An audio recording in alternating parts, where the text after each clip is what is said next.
रामकृष्ण हरी. नवीन दिवसाची नवीन सुरुवात. मुंबईला जायचं होतं म्हणून सकाळी माझं मी आवरलं आणि माहेराला जायचं होतं माहेरची माया आणायला. म्हणून जाता जाता भैरोबाचं म्हटलं दर्शन घ्यावं. भैरोबाचं दर्शन घेतलं आणि माहेराला गेले. माहेराने भरपूर बरंचसं प्रेम भरभरून दिलं.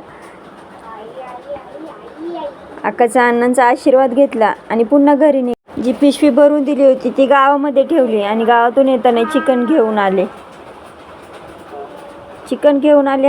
आईने ते शिजायला टाकलं आणि छान अशी फोडणी दिली. सरिताने भाकरी केल्या होत्या. चुलीवरचं चिकन आणि भाकरी छान असं जेवण केलं. मी तिकडं माहेराला गेले होते तोपर्यंत आईने पिशवी भरून ठेवली होती. किस, कुरडया, शेवया, थोडेसे चणे, आंबे आणि पपया. बॅगा भरल्या. आईंचा पप्पांचा आशीर्वाद घेतला आणि राजूभाऊच्या गाडीमध्ये गावामध्ये आलो. एस.टी. स्टँडला एस.टीची वाट बघत उभं राहिलो होतो. थोड्या वेळाने एस.टी आली. गाडीमध्ये चढताना श्लोकने श्लोकची बॅग आणि शिवण्याने शिवण्याची बॅग आणि 2-3 बॅगा होत्या त्या परत श्लोक त्याची बॅग ठेवून परत मदत करायला आला. सगळं सामान एस.टीमध्ये ठेवलं आणि शीटवरती बसलो. तर भेळ आणायला गेले होते तेव्हा शिवण्याने फीज घेतलं होतं.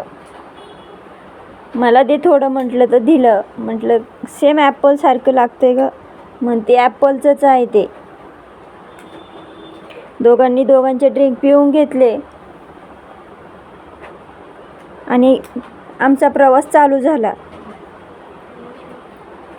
मनसरमध्ये पोहोचलो तर ताईला फोन केला होता. ताईला म्हटलं ये गाठ घ्यायला.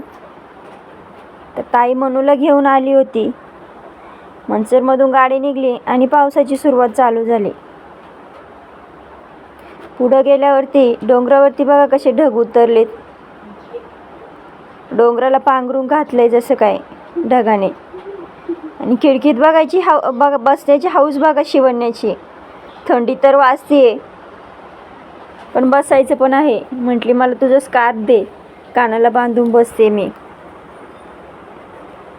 तिला स्कार्फ बांधलं आणि दादा झोपला होता. पावसामुळे बाहेर वातावरण खूपच छान होतं. काय आलं? काय? लोणावळा. लोणावळा. चिप्स खात होती तरी मला विचारत होती की लोणावळा कधी येणार. तिला बोलायलाच कधी यायचं काय माहिती. लोणावळ्यामध्ये गाडी थांबली. काहीतरी नाश्त्याला घ्यावं म्हटलं तर नको म्हटलं आम्हाला चॉकलेट घे आणि बिस्किट घे. शिवण्याने 2 चॉकलेट घेतले आणि दादाने 1 बिस्किट पुडा घेतला. दोघांनीही नाश्ता केला आणि पुन्हा गाडी चालू झाली. प्रवास चालू झाला. लोणावळ्यामध्ये भरपूरच ट्रॅफिक लागलं होतं. 5:30ला गाडी आलेली. लोणावळ्यामधनं 6:30 वाजता निघाली. रविवारचा प्रवास कधीच करू नये. नवी मुंबईच्या पुढं भरपूर ट्रॅफिक लागलं. ट्रॅफिकमध्ये कधी झोप लागली काही कळलंच नाही. रबाळ्याला उतरायचं होतं ते आम्ही डायरेक्ट ठाण्यालाच गेलो. गाडीमधनं उतरलो, सामान उतरवलं.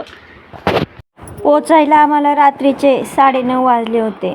असा होता माझा आजचा दिवस. कसा वाटला